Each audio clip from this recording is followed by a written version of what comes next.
معزز سامعین حضرات، السلام علیکم ورحمۃ اللہ وبرکاتہ۔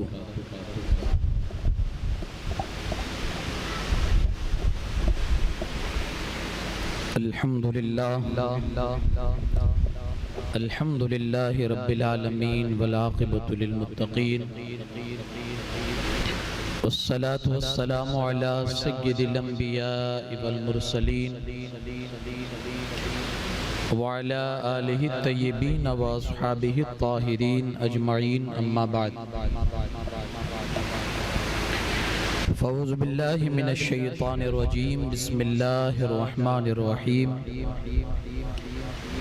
ان الذين قالوا ربنا الله ثم استقاموا تتنزل عليهم الملائكة ألا تخافوا ولا تحزنوا وأبشروا بالجنة التي كنتم توعدون، صدق الله العظيم۔ آئیے سب سے پہلے انتہائی عقیدت اور احترام کے ساتھ اپنی اور ساری کائنات کی مرکزی عقیدت کونین کی زینت، آفتاب رسالت، ماتاب نبوت، حضور احمد مجتبی محمد ارواحنا فدا صلی اللہ علیہ وسلم کی بارگاہ بے کس پناہ میں درود پاک کا ہدیہ پیش کرے۔ اللہم صلی علی سیدنا شفیعنا نبینا و مولانا محمد مبارک وسلم، صلاۃ و سلام علیک یا رسول اللہ صلی اللہ تعالی علیہ وسلم۔ آقا کریم صلی اللہ تعالی علیہ وسلم کا ارشاد گرامی ہے کہ جب میرا کوئی بندہ مجھ پر درود پڑھتا ہے، جتنی دیر درود پڑھے گا اللہ کے فرشتے اس بندے پر اللہ کی رحمتوں کا نزول کرتے رہتے ہیں۔ اگر آپ رب کی رحمت کے خواستگار ہیں اور چاہتے ہیں کہ اللہ کی رحمتیں ہم پر برسے، تو اس کا ایک ذریعہ حدیث میں یہ بتایا گیا ہے، درود پڑھتے رہو رحمتیں اترتی رہے گی۔ تو جی لگا کر اس نیت سے بھی ایک بار درود پاک پڑھتے ہیں، اللہم صلی علی سیدنا شفیعنا نبینا و مولانا محمد مبارک وسلم، صلاۃ و سلام علیک یا رسول اللہ صلی اللہ تعالی علیہ وسلم۔ کلمہ توحید ہے تیری شہادت اے حسین، کلمہ توحید ہے تیری شہادت اے حسین، تو نہ ہوتا تو نہ رہ جاتی صداقت اے حسین، تو نہ ہوتا تو نہ رہ جاتی صداقت اے حسین۔ اور احتمال پھر سے ہے آنے کا یزیدیت کا دور، احتمال پھر سے ہے آنے کا یزیدیت کا دور، پھر جہان نو کو ہے تیری ضرورت اے حسین، پھر جہان نو کو ہے تیری ضرورت اے حسین۔ حال میرا کچھ بھی ہو میرا عقیدہ ہے یہی، حال میرا کچھ بھی ہو میرا عقیدہ ہے یہی، بخشوائے گی مجھے تیری محبت حسین، بخشوائے گی مجھے تیری محبت حسین۔ کلمہ توحید ہے تیری شہادت حسین، تو نہ ہوتا تو نہ رہ جاتی صداقت حسین۔ ایک بار اور جی لگا کر درود پاک پڑھ دے، اللہ رب محمد صلی اللہ علیہ وسلم، نحن عباد محمد صلی اللہ علیہ وسلم۔ قرآن پاک کی جس آیت کریمہ کی تلاوت کا میں نے شرف حاصل کیا، اللہ پاک ارشاد فرماتا ہے، ان الذین قالوا ربنا اللہ، وہ لوگ جنہوں نے کہا اللہ ہمارا رب ہے، ثم استقاموا، پھر اس پر ڈٹ گئے، تتنزل علیہم الملائکہ، اللہ نے ان لوگوں پر فرشتوں کو اتارا، فرشتے آئے اور آنے کے بعد فرشتوں نے انہیں خوشخبریاں سنائی کہ مت ڈرو مت غم کرو، اللہ نے تمہارے لیے قسم قسم کی جنتوں کو سجایا ہے، اللہ تم سے وعدہ کرتا ہے وہ تمہیں بہترین جنت عطا فرمائے گا۔ کن لوگوں کے لیے؟ ان لوگوں کے لیے جنہوں نے کہا اللہ ہمارا رب ہے، پھر اس پر ڈٹ گئے۔ آج استقامت کے حوالے سے، دین پر استقامت اور ثابت قدمی کے حوالے سے چند باتیں اور بزرگوں کی چند مثالیں آپ کے گوش گزار کرنے کی کوشش کروں گا۔ استقامت کیا ہے؟ کسی بات پر ڈٹ جانا اور پھر اس میں پیچھے نہ ہٹنا، یہ استقامت ہے۔ استقامت ظاہری بھی ہوتی ہے اور استقامت باطنی بھی ہوتی ہے۔ ظاہری تو یہ ہے کہ آپ نے کہا اللہ ہمارا رب ہے، وہ ایک ہے، ڈٹ گئے، دنیا کی کسی طاقت نے پھر آپ کو ٹس سے مس نہ ہونے دیا، یہ استقامت ظاہری ہے۔ اس کے لیے ہمارے سامنے ہمارے اکابر صحابہ کی زندگی، ہمارے اسلاف کی زندگی ہمارے سامنے ہے۔ بلال نے کہا میرا رب ایک ہے، تو امیہ نے لاکھ کوششیں کر لی لیکن بلال کو اپنی اس عقیدے سے وہ ہٹا نہ سکا۔ حضرت خباب کی زندگی آپ پڑھیے، حضرت سمیہ کی زندگی پڑھیے، حضرت مصعب بن عمیر کی زندگی پڑھیے، حضرت صہیب رومی کی زندگی پڑھیے، تمام صحابہ کرام کی زندگی ہمارے سامنے مثال کے طور پر ہے کہ ان لوگوں نے جب یہ کہا اللہ ہمارا خدا ہے، دنیا کی کسی طاقت نے پھر اس عقیدے سے ان کو ہٹا نہ سکی۔ ہم پڑھتے ہیں جب ان اکابر صحابہ کی زندگی کو رونا آتا ہے کہ یا اللہ اس تشدد کے باوجود اتنی استقامت۔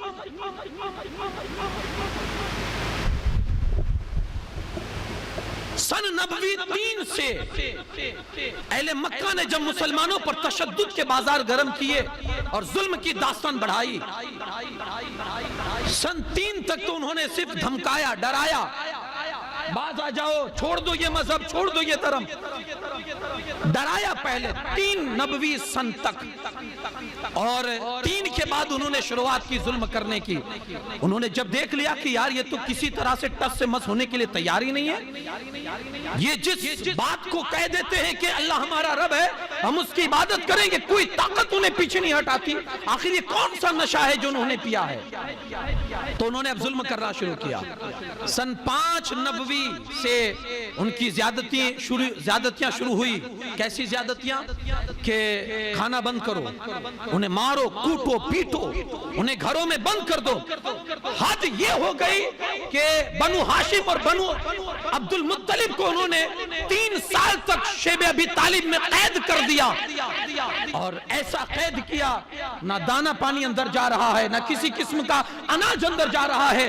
حد ہو گئی۔ صحابہ کرام فرماتے گئے ہم نے اس درمیان جو 3 سال گزارے ہیں، ہم نے پتے ابال کر کھائے ہیں، ہم نے گھاس کی سبزیاں بنا کر کھائی ہیں، ہم نے چمڑے ابال کر کھائے ہیں، یہ کم نہیں ہے۔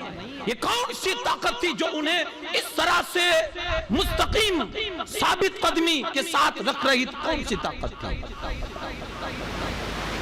آج یہ طاقت ہمارے پاس کیوں نہیں؟ آخر ہم نے بھی کلمہ پڑھا ہے، ہم بھی مسلمان ہوئے، ہم نے بھی کہا ہے خدا ہمارا ایک رب ہے، پھر ہمیں ہمارے قدموں میں یہ ڈگمگاہٹ کیوں آتی ہے؟ ہم تنزلی کا شکار کیوں ہوتے ہیں؟ ہمارے پائے استقلال میں کمزوریاں کیوں آ جاتی ہے؟ ہم نے بھی تو کہا اللہ ہمارا رب ہے۔ سنیں حدیث پاک حضرت سفیان بن عبداللہ سے مروی ہے، انہوں نے کہا کہ میں رسول پاک صلی اللہ علیہ وسلم کی بارگاہ میں حاضر ہوا، عرض کی یا رسول اللہ صلی اللہ علیہ وسلم مجھے کوئی ایسی نصیحت فرمائیے، کوئی ایسی بات بتائیے کہ پھر مجھے کسی سے پوچھنے کی ضرورت ہی نہ پڑے، کوئی ایسی بات آپ مجھے بتائیں۔ اللہ کے رسول صلی اللہ علیہ وسلم فرماتے ہیں سن، اگر ایسی بات تو مجھ سے جاننا چاہتا ہے کہ میرے بعد پھر تجھے کسی کی ضرورت نہ پڑے پوچھنے کی، ایک بات بتاتا ہوں اس پر اٹل ہو جا۔ عرض کرتے حضور فرمائیے وہ کیا ہے؟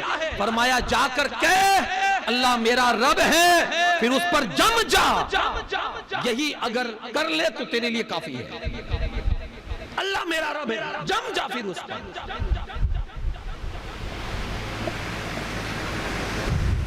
تو یہ دولت اگر کسی کے پاس آ جائے، حقیقت میں نا آج ہمارا ایمان کمزور ہے نا، اس لیے ہمیں وہ ایمانی سکون جو ہونا چاہیے وہ نہیں مل رہا ہے۔ اللہ کے رسول صلی اللہ علیہ وسلم کی آپ عادت کریمہ دیکھیں، حضرت انس کہتے ہیں حضور علیہ السلام اکثر یہ دعا کرتے تھے اللہم یا مقلب القلوب ثبت قلبی علی دینک، اے دلوں کو پھیرنے والے مالک و مولا میرے دل کو تیرے دین پر قائم کر دے، میرے دل کو تیرے دین پر ثابت قدم کر دے۔ ہمیں اور آپ کو ضرورت نہیں ہے، ہم نے سمجھ لیا ہم اسلامی گھر میں پیدا ہو گئے، اسلامی معاشرے میں آ گئے، نام مسلمان ہے تو اب ہمارے لیے کسی طرح کی کوئی ضرورت نہیں میرے بھائی، ضرورت ہے۔ راوی کہتے ہیں، حضرت انس کہتے ہیں، میں نے حضور سے پوچھا یا رسول اللہ صلی اللہ علیہ وسلم ہم آپ کو مانتے ہیں، آپ کے لائے ہوئے دین کو مانتے ہیں، آپ کی شریعت کو مانتے ہیں، پھر بھی آپ ہم سے ڈرتے ہیں کہ ہم دین سے ہٹ جائیں گے؟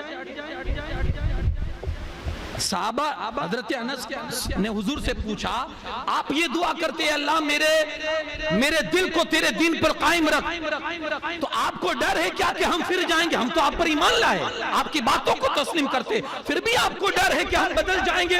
حضور فرماتے ہیں ہاں،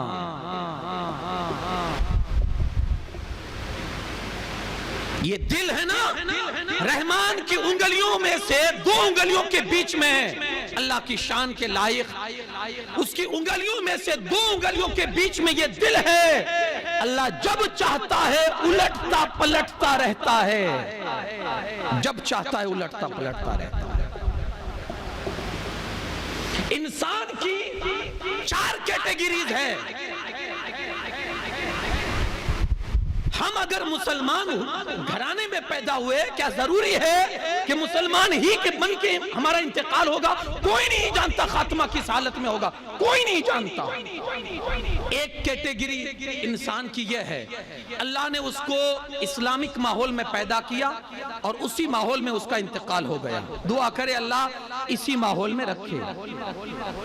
دوسری کیٹیگری یہ ہے، اللہ پاک نے کسی انسان کو کفر ماحول میں پیدا کیا اور اسی میں اس کا انتقال ہو گیا، ایک کیٹیگری یہ، ایک وہ۔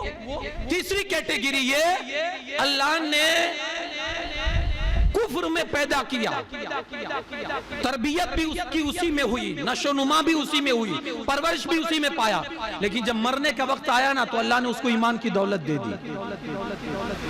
چوتھی اور آخری جو کیٹیگری ہے وہ عبرت والی ہے ہمارے لیے، وہ یہ ہے کہ بندہ مسلمان گھرانے میں پیدا ہوا، پوری زندگی مسلمانوں جیسی گزاری، لیکن جب مرنے لگا تو اللہ نے اس کی ایمان کی دولت چھین لی۔ کوئی نہیں جانتا وہ کس حال میں مرے گا۔ صحابی نے عرض کی یا رسول اللہ صلی اللہ علیہ وسلم، کیا آپ کو ڈر ہے کہ ہم آپ پر ایمان لائے، ہم نے آپ کی تصدیق کی، آپ کو مانا، پھر بھی ہم بدل جائیں گے، آپ کو ڈر ہے؟ حضور فرماتے ہیں ہاں، یہ دل بدلتا رہتا ہے۔ اللہ سے دعا کرو مولا تیرے ہاتھ میں دلوں کا اختیار تجھے ہے، تیرے ہاتھ میں مولا میرے دل کو جب بھی پلٹنا اپنے دین کی طرف پلٹنا۔ تو جن لوگوں نے یہ کہا اللہ میرا رب ہے، ڈٹ گئے، دنیا کی کسی طاقت نے ان کو ٹس سے مس نہیں کیا، اللہ کی رحمتیں ان بندوں کے دلوں پر اترتی ہے، اللہ کی رحمتیں اترتی ہے۔ تو یہ دوسری ایک حدیث میں ہے کہ 3 چیزیں جس بندے کو حاصل ہو گئی اس نے سمجھ لو ایمان کی چاشنی اور ایمان کی حلاوت پا لی۔ ہر کسی کو نہیں ملتی ایمان کی چاشنی اور حلاوت، جنہیں مل گئی نا، ہاں جنہیں مل گئی نا، وہ کربلا میں سامنے 6 ماہ کا علی اصغر بھی وہ لٹانے کے لیے تیار ہو گیا، وہ ایمان کی چاشنی اور مٹھاس اور حلاوت اس نے حاصل کر لی تھی۔ تو کہا 3 چیزیں جس بندے کے پاس آ گئی اس نے ایمان کی چاشنی حاصل کر لی۔ پہلی چیز، اللہ اور رسول سے سب سے زیادہ محبت کرے، سب سے زیادہ محبت اللہ رسول سے۔ دوسری چیز کہا کسی سے بھی محبت کرے تو اللہ رسول ہی کے لیے کرے، دنیاوی مفاد اس کے بیچ میں نہ ہو۔ اور تیسری چیز فرمایا اسلام لانے کے بعد اسلام سے مرتد ہونا ایسے ہی برا جانے جیسے آگ میں جلائے جانا برا سمجھتا ہے۔ تو تو یہ استقامت دیکھیے، جب تک انسان کے زندگی میں جب تک استقامت کی دولت نہیں آئے گی نا، تب تک وہ اپنے ایمان کی چاشنی اور حلاوت کو حاصل نہیں کر سکتا ہے۔ یاد رکھیے گا، استقامت انسان کی زندگی میں بہت ضروری ہے، ڈٹ جانا کسی چیز پر۔ حضرت سیری سقطی علیہ رحمہ راستے میں سے کہیں جا رہے تھے، آرام کرنے کا جی چاہا تو دیکھا ایک درخت ہے، سایہ گھنا ہے، اس کے درخت کے نیچے جا کر تھوڑی دیر آرام کرنے کے لیے بیٹھ گئے تو درخت نے حضرت سیری سقطی سے زبان حال سے کہا، اے سیری سقطی میرے جیسا کیوں نہیں ہو جاتا؟ تو حضرت سیری سقطی کہنے لگے، یار تیرے جیسا ہو جاؤں مطلب کیا؟ تو کہا، میں دیکھو نا، لوگ مجھے پتھر مارتے ہیں پھر بھی میں ان کو پھل دیتا ہوں، لوگ مجھے پتھر مارتے ہیں میں انہیں پھل دیتا ہوں، میرے جیسا کیوں نہیں ہو جاتا؟ تو سیری سقطی کہتے، یار بات تو بڑے پتے کی کر رہا ہے تو، ہاں لوگ تجھے پتھر مارتے اور تو پھل دیتا ہے، یعنی گالیاں سن کے دعائیں دینا، کہا یہ زندگی کیوں نہیں اپناتا؟ تو سیری سقطی علیہ رحمہ کہتے، یار یہ تیری عادت تو بڑی اچھی ہے، لیکن پھر بھی تو جلا کیوں دیا جاتا ہے؟ اگر اتنی اچھی عادت ہے تجھ میں تو لوگ تجھے جلا کیوں دیتے ہیں، تجھے راکھ کیوں کر ڈالتے ہیں؟ تو کہا ایک کمی مجھ میں ہے نا، اسی کمی کی وجہ سے جلا دیا جاتا ہوں۔ کہا وہ کمی کیا ہے؟ تو کہا دراصل کمی مجھ میں یہ ہے کہ جدھر کی ہوا ہوتی ہے نا میں ادھر ہی جھک جاتا ہوں، میرے اندر استقامت نہیں ہے، میں کہیں ثابت قدم نہیں رہتا ہوں، ادھر کا جھونکا آیا تو ادھر، ادھر کا جھونکا آیا تو ادھر۔ جب تک آپ کی زندگی میں استقامت کی دولت نہیں آئے گی، آپ کا نشان نہیں ہے دنیا میں۔ چٹان بنی اپنی زندگی میں، چٹان۔ آپ نے دیکھا ہوگا جب سیلاب آتا نا، سیلاب، تو سیلاب میں پانی کے ساتھ ساتھ گھاس پھوس جتنی ہلکی چیزیں ہوتی ہے سب بہہ جاتی ہے، لیکن اگر کہیں چٹان پڑی ہوئی ہوتی ہے سیلاب کا بہاؤ اس کو نہیں بہا لے جاتا۔ کیوں؟ وہ مضبوط ہے، وہ وزنی ہے، بلکہ وہ سیلاب کا رخ موڑ دیتا ہے۔ اپنی زندگی میں گھاس مت بنیے، چٹان بنیے۔ کیسی بھی ہوا آئے، کیسا بھی رخ ہوا کا آپ کی طرف ہو، کیسا بھی طوفان آئے، آپ اس کا رخ تو موڑ دو لیکن وہ آپ کا رخ نہ موڑ سکے۔ یہ درس کہاں سے ملا؟ کربلا کی داستان پڑھنے کے بعد یہ بھی سبق ہمیں ملتا ہے۔ امام حسین رضی اللہ تعالیٰ عنہ جب آپ کے سامنے یہ مسئلہ آیا، ایک طرف کیا تھا؟ دین بچانا، ایک طرف مدینہ چھوڑنا۔ مدینے میں رہتے ہیں، مدینے کی بے حرمتی بھی ہو سکتی تھی، ایک طرف میرے امام کے سامنے ایمان بچانا ہے، ایمان بچائیے، اور دوسری طرف مدینہ چھوڑنا۔ مدینہ بھی بے حد پسند ہے، اور اسلام تو ہے ہی، ایمان تو ہے ہی۔ میرے آقا حسین نے کیا کیا؟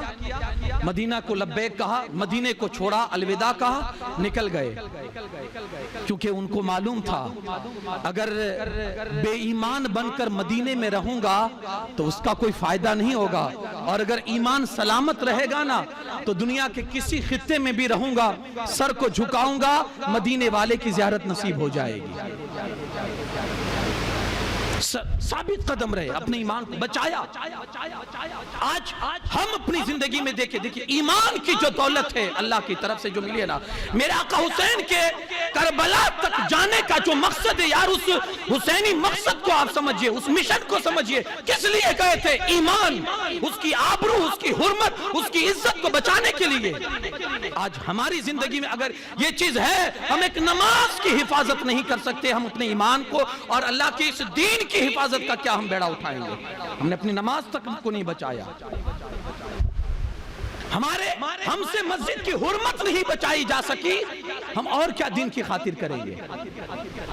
کچھ پاس نہیں ہے، نہ ان سجدوں کا جو میرے آقا امام نے کرب و بلا کی دھرتی پر ادا کیے، کوئی لحاظ نہیں ہے۔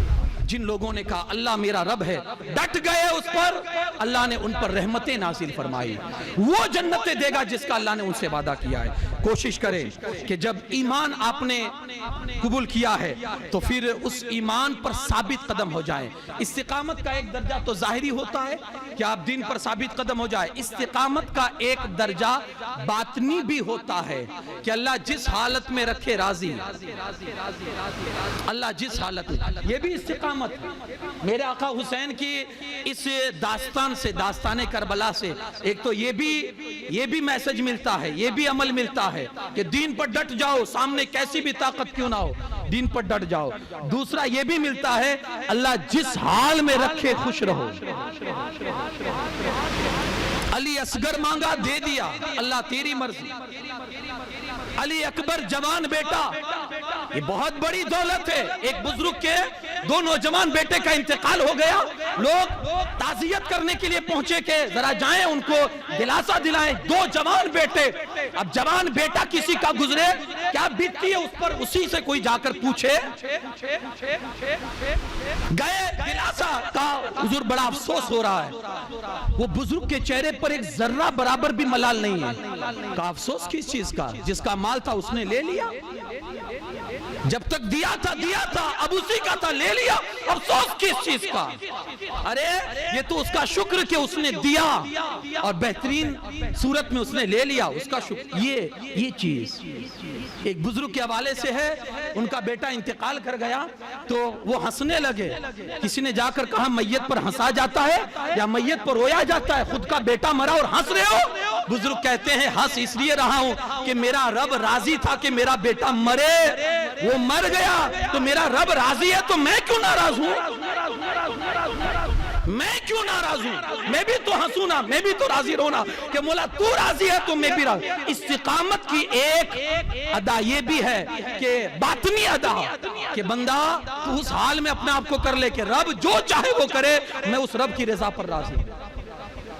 میرا آقا حسین نے سب کچھ قربان کر کے آخری سجدہ جب اپنے رب کی بارگاہ میں کیا تو پڑھی تسبیح سبحان ربی الاعلی، سبحان ربی الاعلی۔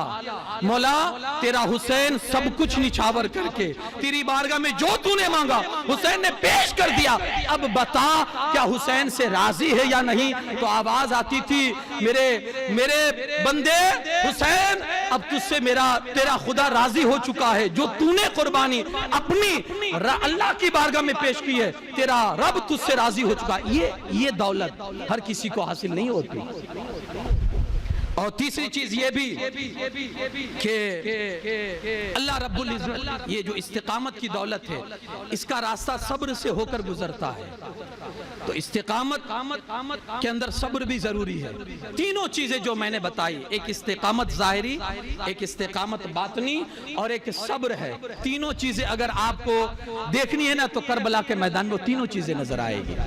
استقامت بھی ہے کہ جب سارا کنبہ سامنے ہے اور یقین ہے کہ لٹ جائے گا، کٹ جائے گا، شہید ہو جائے گا، لیکن اس کے باوجود بھی ایک ہی فیصلہ نہیں، ہاتھ نہیں دے سکتے، اپنے نبی کی سنتوں کا سودا نہیں کر سکتے، اپنے نبی کے دین کی حرمت کا سودا نہیں کر سکتے۔ ایک ہی چیز، ارے میرے بھائیوں ہمارا ایمان کتنا کمزور ہے کہ آج ایک سیٹ کے کہنے پر ہم اپنی داڑھی کا سودا کر ڈالتے ہیں، آج ایک کمپنی کے کہنے پر ہم اپنی سنت نبوی کے جو لباس ہے اس لباس کا سودا کر ڈالتے ہیں ایک نوکری کے خاطر۔ کیا جذبہ تھا یار، کنبہ سامنے لٹ رہا ہے لیکن میرے حسین نے دین کا سودا، اپنے نبی کے دین کا سودا نہیں کیا۔ استقامت وہاں ملے گی اور صبر۔ علی اکبر جیسا 6 ماہ کا بچہ جب اس کے حلق پر جب تیر لگتا ہے نا، اللہ اکبر، آج چھوٹے بچے کو اگر ذرا سی چوٹ آ جائے نا باپ کا کلیجہ دہل جاتا ہے، چھوٹا بچہ ہے، وہاں چوٹ نہیں آئی تھی، وہاں تیر لگا تھا، بچہ ہمیشہ کے لیے خاموش ہو گیا تھا، تو وہاں جو صبر، ایسا صبر کیا نا میرے حسین نے، اللہ اکبر۔ آج اگر کوئی صبر کرتا ہے نا تو اللہ کی طرف سے اسے انعام ملتا ہے، اللہ پاک اسے ایک صبر پر جنت عطا کرتا ہے۔ میرے آقا حسین نے ایک صبر نہیں، ہزاروں اس طرح کی باتیں ان کے سامنے مسائب پیش آئے، ہزاروں مسائب ان کے سامنے آئے اور میرے حسین نے ہر مصیبت پر صبر کیا۔ جب بندہ ایک مصیبت پر صبر کرتا ہے اللہ جنت دیتا ہے، وہاں تو سینکڑوں مسائب تھے اور اس پر میرے آقا حسین نے صبر کیا۔ کیا ملا؟ کہا اگر کوئی ایک مصیبت پر صبر کرے گا جنت ہے۔ میرے حسین نے کئی مصیبتوں پر صبر کیا، جنتی نوجوانوں کا سردار، جنتی نوجوانوں کا سردار۔ کیا میسج ملا؟